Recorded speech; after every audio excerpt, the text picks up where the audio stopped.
Noi siamo del Mandrolisai, il nostro è un territorio di alta collina, pieno centro geografico della Sardegna, è l'unica DOC territoriale della Sardegna che proprio prende il nome dal territorio. In questi ultimi anni l'enoturismo del Mandrolisai è, come si suol dire, esploso, c'è veramente tanto interesse su ciò che sono le produzioni del nostro territorio, sempre di più sulle varietà autoctone. Nel nostro territorio siamo ricchi di varietà autoctone, ne abbiamo tantissime, fanno tutte parte della DOC in componente minori.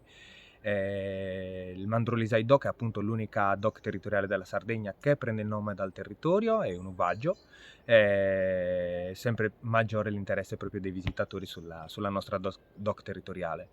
Io sono Antonio Di Fradiles, la nostra è un'azienda familiare, insieme a Paolo, mio cugino, e a tutta la nostra famiglia, i nostri ragazzi, portiamo avanti tutto ciò che è il lavoro della nostra realtà. Produciamo circa 50.000 bottiglie e in questi ultimi anni c'è stato veramente un grande interesse su ciò che è l'enoturismo proprio nel nostro territorio e nella nostra realtà.